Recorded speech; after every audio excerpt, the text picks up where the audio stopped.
To the video. അപ്പോൾ ഇന്ന് എൻ്റെ കമ്പനിയിലെ ലാസ്റ്റ് വർക്കിംഗ് ഡേ ആണ്. അതായത് ഞാൻ ഇവിടെ നിന്ന് റിസൈനും കാര്യങ്ങളൊക്കെ വെച്ചു. ഇനി സർട്ടിഫിക്കറ്റും കാര്യങ്ങളൊക്കെ വാങ്ങിയിട്ട് ഇന്ന് ഞാൻ തിരിച്ച് നാട്ടിലോട്ട് പോകും. അപ്പോൾ എന്താണ് കാരണവും എന്നൊക്കെ ഞാൻ നാട്ടിൽ ചെന്നിട്ട് പറയാം. അപ്പോൾ പോകുന്നതിന് മുന്നേ പോയി ഇവിടെ നിന്ന് ലാസ്റ്റായിട്ടൊരു ചായ കുടിച്ചിട്ട് വരാം.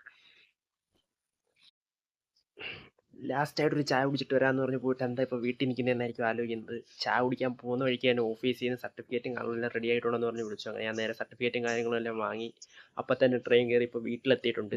അപ്പം ഞാൻ എന്തിനാണ് വീട്ടിൽ വന്നതെന്ന് വെച്ചാൽ എനിക്ക് അബുദാബിയിലൊരു ജോലിയും കാര്യങ്ങളൊക്കെ ശരിയായിട്ടുണ്ട്. അപ്പോൾ ഈ വരുന്ന ശനിയാഴ്ച ഞാൻ അബുദാബിയിലോട്ട് പോവുമായിരിക്കും. അപ്പോൾ നിങ്ങൾ ഈ വീഡിയോ കാണുമ്പോൾ ഞാൻ അവിടെ എത്തിയിട്ടുണ്ടായിരിക്കും. അവിടെ എത്തിക്കഴിഞ്ഞായിരിക്കും ഞാൻ ഈ വീഡിയോ എഡിറ്റ് ചെയ്ത് അപ്ലോഡ് ചെയ്യുന്നത്. അപ്പോൾ എന്താ പറയണ്ടേ, അതിൻ്റെ ബാക്കിയുള്ള കാര്യങ്ങളൊക്കെ ഞാൻ പറയാം. അപ്പോൾ എനിക്ക് വിസയും കാണുമെല്ലാം വന്നിട്ടുണ്ട്. ടിക്കറ്റ് കൺഫേം ആയിട്ടില്ല. ടിക്കറ്റ് 11-ാം തീയതിയിലത്തേക്കാണ് നമ്മൾ ബുക്ക് ചെയ്തിരിക്കുന്നത്. കൺഫേം ആയതുകൊണ്ട് തന്നെ ഞാൻ പറയാം. അപ്പോൾ ബാക്കി വീട്ടിലെ പരിപാടികളൊക്കെ ഞാൻ ഒന്ന് കാണിച്ചു തരാം. വീട്ടിലെ സംഭവങ്ങളെല്ലാം കാണിച്ചു തരാമെന്ന് പറഞ്ഞ് പോയിട്ട് പിന്നെ ഞാൻ വീട്ടിൽ ഇരുന്നിട്ടില്ല എന്നുള്ളതാണ് സത്യം. പിന്നീട് അങ്ങോട്ട് കുറേ വഴിപാടുകളും നേർച്ചകളും കാര്യങ്ങളൊക്കെ ഉണ്ടായിരുന്നു. അതൊക്കെ തീർക്കാൻ വേണ്ടിയിട്ട് പള്ളികളിലും അമ്പലങ്ങളിലും ഒക്കെ പോയേക്കുമായിരുന്നു. അപ്പോൾ അവിടെ എല്ലാം പോയിട്ട് ഞാൻ ഇന്നാണ് വീട്ടിലെത്തിയത്. നാളെയാണ് എനിക്ക് ഫ്ലൈറ്റ്. രാത്രി 9:50 എൻ്റെ ഫ്ലൈറ്റും കാര്യങ്ങളൊക്കെ വരുന്നത്. അപ്പോൾ ഞാൻ കുറച്ച് സാധനങ്ങളൊക്കെ വാങ്ങിയിട്ടുണ്ട്. ഒരു സൈഡ് ബാഗ്. ഞാനിതൊന്നും വാങ്ങണ്ട, കയ്യിലുള്ളത് വെച്ച് പോകാമെന്ന് വിചാരിച്ചത്. പക്ഷേ വീട്ടുകാർ സമ്മതിച്ചില്ല. എല്ലാം വാങ്ങിച്ചുകൊണ്ട് പോയെന്ന് പറഞ്ഞ്. പ്രത്യേകിച്ച് എൻ്റെ അച്ഛനും ചേട്ടനും. അപ്പോൾ എന്തുവാ, നമ്മൾ പുതിയ 2 ജോഡി ഡ്രസ്സ്, പാൻറ്റും ഷർട്ടും പുതിയത് 2 വാങ്ങിച്ചിട്ടുണ്ട്. പിന്നെ അല്ലാതെ ബനിയൻ, കൈലി, തോർത്ത് ഇതൊക്കെ വാങ്ങി. പിന്നെ ആ സൈഡ് ബാഗ്. പിന്നെ ഇതല്ലാതെ സോപ്പ് ഒരു 3-4 എടുത്തിട്ടുണ്ട്. ഇതൊക്കെ അവിടെയും കിട്ടും. ബട്ട് എൻ്റെ കുറച്ച് ആൾക്കാരൊക്കെ, ബന്ധുക്കളും അമ്മയൊക്കെ പുറത്തുണ്ട്. അപ്പോൾ അവരൊക്കെ പറഞ്ഞു ഇതിനൊക്കെ അവിടെ ഭയങ്കര റേറ്റാണ്. അപ്പോൾ ഇവിടെ തന്നെ വാങ്ങിച്ചുകൊണ്ട് പോകുന്നതാണ് നല്ലത് തുടക്കം. കാരണം ഒരു മാസം എടുക്കുമല്ലോ നമുക്ക് സാലറിയും കാര്യങ്ങളൊക്കെ കിട്ടാൻ വേണ്ടിയിട്ട്. അപ്പോൾ ഒരു 3-4 സോപ്പും ബ്രഷും പിന്നെ ഒരു സ്ലിപ്പറും വാങ്ങിച്ചിട്ടുണ്ട്. ഇതല്ലാതെ ഒരു ഷൂവും ചേട്ടൻ ഓർഡർ ചെയ്തിട്ടുണ്ട്. അത് ചേട്ടൻ്റെ വീട്ടിൽ ഇരിക്കുമോ അപ്പച്ചി എടുത്ത്. അപ്പോൾ ഞാൻ അവിടെ നിന്നായിരിക്കും പോകുന്നത്. ഇതെല്ലാം അവിടെ കൊണ്ട് കൊടുക്കണം. കുറച്ച് സാധനങ്ങൾ ഓൾറെഡി അവിടെ കൊണ്ട് കൊടുത്തിട്ടുണ്ട്. ഇപ്പോൾ ഷൂ ഞാൻ അവിടെ ചെന്നിട്ട് കാണിച്ചു തരാം. പിന്നെ വാങ്ങിയെന്ന് പറഞ്ഞാൽ ഷൂവിൻ്റെ കൂടെ ഇടാൻ വേണ്ടിയിട്ട് 2 സോക്സ്. ഇതൊക്കെ എൻ്റെ കയ്യിൽ ഓൾറെഡി ഉണ്ടായിരുന്ന ടീഷർട്ട്. ഇതൊക്കെ കൊണ്ടുപോകാമെന്നാണ് ഞാൻ വിചാരിച്ചത്. ടീഷർട്ട്, ഷർട്ട്, പിന്നെ എൻ്റെ ഉണ്ടായിരുന്ന കുറച്ച് തുണി ഞാൻ ഓൾറെഡി അവിടെ കൊണ്ട് കൊടുത്തു. അതൊക്കെ അവിടെ പെട്ടിയിലാക്കിയിട്ടുണ്ട്. പിന്നെ മെയിൻ ഐറ്റം ഷഡ്ഡി നമ്മൾ പല കളറിൽ എടുത്തിട്ടുണ്ട്. 1, 2, 3, ഒരെണ്ണം കൂടെ കാണാനുണ്ടല്ലോ. 4 ഷഡ്ഡി വാങ്ങിച്ചേ. ഒരെണ്ണം കവറിൻ്റെ അകത്ത് കാണും. കവറിൻ്റെ അകത്ത് തന്നെ വേറൊരു ഷഡ്ഡി ഉണ്ട്. അപ്പോൾ നമ്മൾ മൊത്തം 4 ഷഡ്ഡി വാങ്ങിച്ചിട്ടുണ്ട്. ഓൾറെഡി എൻ്റെ 3 ഉണ്ട്. അങ്ങനെ മൊത്തം 7 ഷഡ്ഡി. അത് 3 പുതിയതാ. ഒത്തിരി നാളൊന്നും ആയില്ല വാങ്ങിച്ചിട്ട്. അപ്പോൾ പിന്നെ കുറച്ച് പുതിയ ടീഷർട്ടും പുതിയ ട്രാക്കും ഒക്കെ അവിടെ റൂമിലിടാൻ വേണ്ടിയിട്ട്. ഇത് മാത്രമേ ഞാൻ വാങ്ങണമെന്ന് വിചാരിച്ചുള്ളൂ. 2 ടീഷർട്ടും 2-3 ട്രാക്കും വാങ്ങണമെന്ന് ഞാൻ വിചാരിച്ചത്. അത് കൊണ്ടുപോകാൻ വേണ്ടിയിട്ട്. ബാക്കി ഇതൊന്നും ഞാൻ വാങ്ങണമെന്ന് പ്ലാൻ ചെയ്ത സാധനങ്ങളല്ല. അപ്പോൾ ഇങ്ങനെയൊക്കെയാണ് കാര്യങ്ങൾ. അപ്പോൾ ഇതെല്ലാം ഞാൻ തിരിച്ചൊന്ന് പാക്ക് ചെയ്ത് വെക്കട്ടെ. നാളെയാണ് പോകുന്നത്. അപ്പോൾ നാളെ കാണാം. അപ്പോൾ ഇതാണ് നമ്മുടെ എയർപോർട്ട് ലുക്ക്. എയർപോർട്ടിൽ ഇതുകൊണ്ടാണ് പോകുന്നത്. ചെരുപ്പ് മാറ്റി ഷൂ ആക്കണം. അതിന് അപ്പച്ചൻ്റെ അടുത്തോട്ട് പോകണം. അങ്ങനെ ഡ്രസ്സൊക്കെ നിങ്ങളെ കാണിച്ച് കഴിഞ്ഞിട്ട് പിന്നെ എല്ലാം പെട്ടെന്നായിരുന്നു പെട്ടി പാക്ക് ചെയ്തത് എല്ലാം. കാരണം ഓട്ടോ പുറത്ത് വെയിറ്റ് ചെയ്യുന്നുണ്ടായിരുന്നു. അതുകൊണ്ട് തന്നെ എനിക്ക് എൻ്റെ വീഡിയോസ് കാണാനൊന്നും എടുക്കാൻ വേണ്ടിയിട്ട് പറ്റില്ല. പിന്നെ ജയാമ്മയും അപ്പച്ചിയും അനിയനും ചേച്ചിയും എല്ലാവരും ഞാൻ പോകുന്നതിൻ്റെ സന്തോഷത്തിലും സങ്കടത്തിലും ഒക്കെ അവിടെ ഇരിപ്പുണ്ടായിരുന്നു. അപ്പോൾ ചേച്ചിയാണ് എൻ്റെ പെട്ടിയിൽ പേരും കാര്യങ്ങളൊക്കെ എഴുതിയത്. അങ്ങനെ ആദ്യം ചേച്ചി ഈ പേപ്പറിൽ അതൊന്ന് എഴുതി പഠിച്ചിട്ടുണ്ടായിരുന്നു. ഒന്നും കാണിക്കരുതെന്ന് പറഞ്ഞ് ഞാൻ പിന്നെ ജസ്റ്റ് കാണിക്കുന്നതേ ഉള്ളൂ. അടിപൊളിയായിട്ട് എഴുതിയിട്ടുണ്ട്. പിന്നെ ഇതെൻ്റെ ചേട്ടൻ സ്പോൺസർ ചെയ്ത് തന്ന ഷൂ സ്കെച്ചേഴ്സിൻ്റെ. അപ്പോൾ ഇത് ഈ ബോക്സിനകത്തില്ല, ഞാൻ ഓൾറെഡി എടുത്ത് കാലിലിട്ടു. അപ്പോൾ ഇതാണ് ആ ഷൂവും കാര്യങ്ങളൊക്കെ. ബ്ലാക്ക് കളർ എനിക്ക് ഒത്തിരി ഇഷ്ടപ്പെട്ടു. അപ്പോൾ ഇത് ഷൂവും കാര്യങ്ങളൊക്കെ ഇട്ട് ഇപ്പോൾ നമ്മൾ നേരെ ഇറങ്ങാൻ വേണ്ടിയിട്ട് പോവാണ്. ഓട്ടോയിൽ കുറേ നേരമായിട്ട് വെയിറ്റിംഗ് ആണ്. അപ്പോൾ എല്ലാവരും ടാറ്റ തരുന്ന വീഡിയോ എടുക്കണമെന്നല്ല ഞാൻ മനസ്സിൽ വിചാരിച്ചിരുന്നത്. പക്ഷേ അതെടുക്കാൻ ഞാൻ മറന്നുപോയി. ഞാൻ ട്രെയിൻ കയറിയപ്പോൾ തൊട്ട് തുടങ്ങിയ ടെൻഷനായിരുന്നു. അതങ്ങ് എയർപോർട്ടിൽ ചെല്ലുന്ന വരെ ഉണ്ടായിരുന്നു. പിന്നെ അങ്കമാലി എത്തിക്കഴിഞ്ഞപ്പോൾ അവിടുന്ന് ജെറിനെ കിട്ടി. അവൻ ഇന്ന് നൈറ്റ് ഷിഫ്റ്റ് ആയതുകൊണ്ടാവും വൈകിട്ടാണ് വന്നത്. അപ്പോൾ അവനുമായിട്ട് കുറേ നേരം വർത്താനമൊക്കെ പറഞ്ഞ് അവിടെ തെണ്ടിത്തിരിഞ്ഞൊക്കെ നടന്നു. പിന്നെ അവൻ മുഖം കാണിക്കത്തില്ലെന്ന് ഒരേ വാശിയിലായിരുന്നു. അതുകൊണ്ട് അവൻ്റെ മുഖം കാണിക്കാൻ വേണ്ടിയിട്ട് പറ്റിയില്ല. അങ്ങനെ ഒരു 6 മണി 5:30 ആയപ്പോഴത്തേക്ക് എയർപോർട്ടിലെത്തി അവിടെയൊക്കെ ഒന്ന് ചുറ്റിക്കറങ്ങി.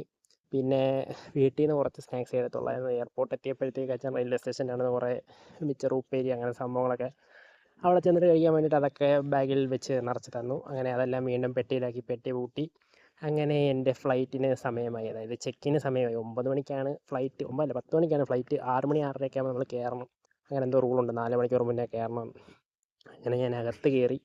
അങ്ങനെ ചെക്കിനെല്ലാം കഴിഞ്ഞ് ടിക്കറ്റും കാര്യങ്ങളൊക്കെ കിട്ടി. നമ്മൾ ഡ്യൂട്ടി ഫ്രീയുടെ അകത്തൂടെ വേണം ഉള്ളിലേക്ക് പോകാൻ വേണ്ടിയിട്ട്. ഇവിടെ 1, 2, 3 അങ്ങനെ കുറേ ഗേറ്റുണ്ട്. അതിൽ 2ാമത്തെ ഗേറ്റിൻ്റെ അവിടെയാണ് നമുക്ക് പോയിരിക്കേണ്ടത്. അവിടെയാണ് നമ്മുടെ ഫ്ലൈറ്റും കാര്യങ്ങളൊക്കെ വരുന്നത്. അപ്പോൾ നമ്മൾ 7 മണിയൊക്കെ ആയപ്പോഴത്തേക്ക്, നമ്മൾ 6 മണിക്ക് കയറി 7 മണി 7:15 ആയപ്പോഴത്തേക്ക് നമ്മുടെ ചെക്കിനും കാര്യങ്ങളെല്ലാം കഴിഞ്ഞ് നമുക്ക് അകത്ത് കയറാൻ വേണ്ടിയിട്ട് പറ്റി.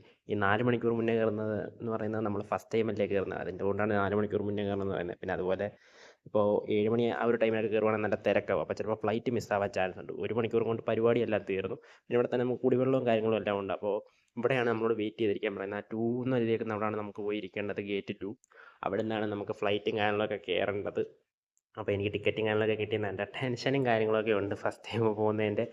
അപ്പോൾ എന്തോ പറയണ്ടേ. അപ്പോൾ ഇതാണ് എൻ്റെ ടിക്കറ്റും കാര്യങ്ങളൊക്കെ. ബോഡി പാസ് ഇതിൽ തന്നെയാണ് അടിച്ച് വരുന്നത് ബാക്ക് സൈഡിൽ. അപ്പോൾ ഗേറ്റ് 2ൻ്റെ അവിടെ വെയിറ്റ് ചെയ്തിരിക്കുകയാണ്. അപ്പോൾ പോകുന്നതിന് മുന്നേ ഒരു കാര്യം കൂടെ കാണിച്ചു തരാം. അപ്പോൾ ഇവിടെ ടി വിയും കാണലുമൊക്കെ ഉണ്ട്. പക്ഷേ ഇതിൽ സൗണ്ട് കേൾക്കത്തില്ല, നമുക്ക് ഇങ്ങനെ വായിക്കാനേ പറ്റത്തുള്ളൂ. പിന്നെ കിടന്നുകൊണ്ട് ചാർജ് ചെയ്യാനുള്ള സെറ്റപ്പും കാണലുമൊക്കെ ഇവിടെ തന്നെ ഉണ്ട്. പിന്നെ ഞാൻ നേരത്തെ കാണിച്ചു തരാമെന്ന് പറയുന്ന സാധനം ഇതാണ്. മറ്റേ നമ്മളെ സെൻസർ വെച്ച് വെള്ളം വരുന്ന പൈപ്പ് എയർപോർട്ടിൻ്റെ മിക്ക ബാത്റൂമിലും കാണും ഇത്. അങ്ങനെ ഫ്ലൈറ്റ് വന്നു. അപ്പോൾ നമ്മൾ ആ ഒരു ഗുഹയിലൂടെ അകത്തോട്ട് പൊയ്ക്കൊണ്ടിരിക്കുകയാണ് ഫ്ലൈറ്റ് കയറാൻ വേണ്ടിയിട്ട്. അങ്ങനെ ഫ്ലൈറ്റിൽ കയറി കഴിഞ്ഞ് പിന്നെ കുറേ നേരം എന്ത് ചെയ്യണമെന്ന് അറിയാതെ അവിടെ കുത്തിയിരിക്കുകയായിരുന്നു. പിന്നെ അവിടെ ഒരു മെനു കാർഡും അതേപോലെ സേഫ്റ്റി ഇൻസ്ട്രക്ഷൻ്റെ ഒരു മാനുവലും ഒക്കെ ഉണ്ടായിരുന്നു. പിന്നെ അതൊക്കെ വായിച്ച് കുറേ നേരം സമയം കളഞ്ഞു. അങ്ങനെ ഞാൻ അതെല്ലാം വായിച്ച് നോക്കി. അപ്പോൾ വായിച്ച് നോക്കിയ സമയത്ത് അതിൽ ഇഷ്ടം പോലെ ഫുഡ് ഐറ്റംസ് ഉണ്ട്. പക്ഷേ ഇതെല്ലാം എനിക്ക് ഫ്ലൈറ്റിൽ കിട്ടുമെന്ന് അറിയത്തില്ല. കാരണം അവർ ട്രോളിയിൽ കുറച്ച് ഫുഡ് ഐറ്റംസ് ഇങ്ങനെ അങ്ങോട്ടും ഇങ്ങോട്ടും കൊണ്ടുപോകും 1-2 പ്രാവശ്യം. അപ്പോൾ അതിൽ ഈ ഐറ്റംസ് ഒന്നും ഞാൻ കണ്ടില്ല. എനിക്ക് തോന്നുന്നു ഓർഡർ ചെയ്യുന്നതനുസരിച്ച് അവർ പ്രിപ്പയർ ചെയ്ത് തരുവാന്ന് തോന്നുന്നു. പിന്നെ ഇതിൻ്റെ ഫുഡ് ഐറ്റംസിൻ്റെ എല്ലാം റേറ്റ് നോക്കുകയാണെങ്കിൽ ഏറ്റവും കുറഞ്ഞത് ബിസ്ക്കറ്റിന് വരെ 5 ദിർഹമാണ് വരുന്നത്. അതായത് 2 ബിസ്ക്കറ്റിന് 5 ദിർഹം അത്രയൊക്കെയാണ് വരുന്നത്. 1 ദിർഹം എന്ന് പറയുന്നത് തന്നെ ഏകദേശം 25-26 രൂപ വരും. അപ്പോൾ 5 ദിർഹം എന്ന് പറയുമ്പോൾ എത്രയും വേണമെന്ന് നിങ്ങളൊന്ന് കാൽക്കുലേറ്റ് ചെയ്ത് നോക്കുക. ഇവിടുന്ന് വാങ്ങിച്ച് കഴിക്കുന്നത് ഭയങ്കര നഷ്ടമാണ്. പക്ഷേ നമ്മുടെ ടിക്കറ്റിൽ തന്നെ ഒരു സാൻഡ്വിച്ചും കാര്യങ്ങളൊക്കെ ഉണ്ടായിരുന്നത്. കിട്ടുമോ കിട്ടത്തില്ലയോ എന്ന് എനിക്ക് കറക്റ്റ് അറിയത്തില്ല. എന്തായാലും ടിക്കറ്റിലൊരു സാൻഡ്വിച്ച് പറഞ്ഞിട്ടുണ്ട്. അങ്ങനെ കുറേ നേരം അതൊക്കെ തുറന്ന് നോക്കി. ആദ്യം കുറേ പേജിലൊക്കെ ഇതുപോലത്തെ ഫുഡ് ഐറ്റംസിൻ്റെ ഇതൊക്കെയായിരുന്നു കൊടുത്തിരിക്കുന്നത്. 7up അതൊക്കെ 5 ദിർഹമാണ് വരുന്നത് ചെറിയ ക്യാനിൽ വരുന്നതിന്. അതുപോലെ മുട്ടായിക്കൊക്കെ 5 ദിർഹമാണ് വരുന്നത്. 5 ദിർഹത്തിൽ കുറഞ്ഞ ഒന്നുമില്ല. പിന്നെ അങ്ങോട്ട് പോയപ്പോഴത്തേക്ക് പിന്നെ കുറേ സിനിമയുടെ പേരും കാര്യങ്ങളൊക്കെ ആയിരുന്നു കിടന്നത്. അന്നത് ഈ കാണാനുള്ളൊരു സെറ്റപ്പ് ഞങ്ങളില്ല, ടാബോ അങ്ങനെയൊന്നും ഇല്ലായിരുന്നു. പിന്നെ കുറേ നേരം അവിടെ പോസ്റ്റ് അടിച്ചിരുന്നു. പിന്നെ നമുക്ക് ഫുഡ് വരുവാണെങ്കിൽ അല്ലെങ്കിൽ നമ്മൾ ഫുഡ് ഓർഡർ ചെയ്യുകയാണെങ്കിൽ അത് വെച്ച് കഴിക്കാനുള്ള ഒരു ടേബിളും കാര്യങ്ങളൊക്കെ ഇതിൽ തന്നെ വരുന്നുണ്ട്. പിന്നെ കുറേ നേരം എന്തോ ചെയ്യണമെന്ന് ഞങ്ങൾ ആലോചിച്ച് ചിന്തിച്ചിരുന്നു. അവിടെ പോയി കഴിഞ്ഞിട്ട് അങ്ങോട്ട് പോകണം അങ്ങനത്തെ സംഭവങ്ങളൊക്കെ. ചെന്നൈ, ബാംഗ്ലൂർ എന്നൊക്കെ പറയുമ്പോൾ പോയാലും ടിക്കറ്റ് എടുക്കാതെ, അതായത് ട്രെയിനിൽ ഫ്രീ ആയിട്ട് ഇപ്പോൾ പൈസ ഇല്ലെങ്കിൽ തിരിച്ച് വരാമെന്നുള്ളൊരു ഇത് നമുക്കുണ്ട്. ഇവിടെ നമുക്കത് വെക്കത്തില്ല. പിന്നെ കുറേ നേരം തപ്പി ഞാൻ ഒരു ഗ്ലൂക്കോസ് ബിസ്ക്കറ്റ് കണ്ടുപിടിച്ചു. 3 ദിർഹം ഞാൻ വാങ്ങിച്ചൊന്നുമില്ല. 2 ബിസ്ക്കറ്റാണ് 3 ദിർഹം. 1 ദിർഹം എന്ന് പറയുമ്പോൾ 25, 3 ദിർഹം എന്ന് പറയുമ്പോൾ 75 രൂപയായി 2 ബിസ്ക്കറ്റ്. നാട്ടിൽ 10 രൂപയ്ക്ക് വാങ്ങിച്ചാൽ 10 രൂപ എണ്ണം കാണും ഗ്ലൂക്കോസ് ബിസ്ക്കറ്റ് അതിൻ്റെ അകത്ത്. അങ്ങനെ കുറേ നേരം കഴിഞ്ഞപ്പോഴത്തേക്കും നമ്മുടെ സാൻഡ്വിച്ച് വന്നു. സാൻഡ്വിച്ച് 1 ബോട്ടിൽ വെള്ളം നമുക്കുണ്ടായിരുന്നു. അപ്പോൾ സാൻഡ്വിച്ച് ഇങ്ങനത്തെ ഒരു ബോക്സിലാണ് കിട്ടുന്നത്. അപ്പോൾ ഞാനത് തുറന്ന് നോക്കി ഇങ്ങനെ ഒരു സെറ്റപ്പും കാര്യങ്ങളൊക്കെ വരുന്നത്. ചിക്കൻ ഫില്ലിങ്ങൊക്കെ ഇഷ്ടപ്പെട്ടു. പക്ഷേ ആ ബ്രെഡ് ഭയങ്കരമായിട്ട് ഫ്രീസ് ചെയ്തിട്ട് പിന്നെ ചൂടാക്കിയ പോലെ ആയിരുന്നു. ഒരു വല്ലാത്ത ടേസ്റ്റ് ആയിരുന്നു. പിന്നെ അന്നേരം നമുക്ക് വയറ് നിറയാൻ വേണ്ടിയിട്ട് കഴിക്കാതെ ഉള്ളൂ.